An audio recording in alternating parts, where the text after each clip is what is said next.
শনিবার রাত থেকে রবিবার ভোর পর্যন্ত বন্ধ থাকছে হাওড়া ব্রিজ। জানা গেছে, রক্ষণাবেক্ষণের কারণে শনিবার রাত 11:30 থেকে রবিবার ভোর 4:30 পর্যন্ত বন্ধ থাকবে হাওড়া ব্রিজ। কলকাতা ও হাওড়া এই দুই শহরের যোগাযোগের মূল স্তম্ভ হল এই হাওড়া ব্রিজ।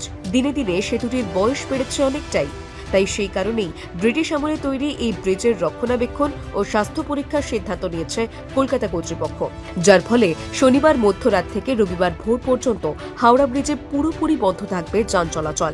সেক্ষেত্রে এই সময়ের জন্য কলকাতা স্ট্যান্ড রোড দিয়ে আসা উত্তরমুখী গাড়িগুলিকে এমজি রোড ও স্ট্যান্ড ক্রসিং থেকে পোস্তা ও সেন্ট্রাল অ্যাভিনিউয়ের দিকে ঘুরিয়ে দেওয়া হবে।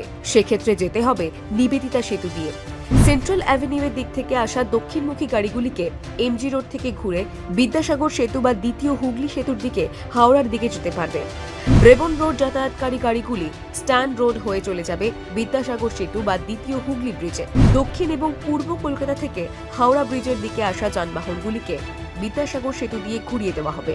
উত্তরে হাওড়ার দিক থেকে আসা HIT সেতুতে যে গাড়িগুলি আসবে, এই গাড়িগুলিকে 27A পয়েন্ট থেকে দ্বিতীয় হুগলি সেতুর দিকে ঘুরিয়ে দেওয়া হবে। গাড়ি চলবে আরবি সেতু, DM bungalow, Burn Standard co, ফরচর রোড এবং কাজীপাড়া ক্রসিং দিয়ে। পশ্চিম এবং দক্ষিণ হাওড়া থেকে আসা যানবাহনগুলো 27A পয়েন্ট থেকে বালি ব্রিজের দিকে HIT bridge, Golabari police station crossing, Pilkhana এবং জিটি রোড হয়ে ঘুরিয়ে দেওয়া হবে। একদিকে কলকাতা আর অন্যদিকে হাওড়া, মাঝে বয়ে চলেছে গঙ্গা।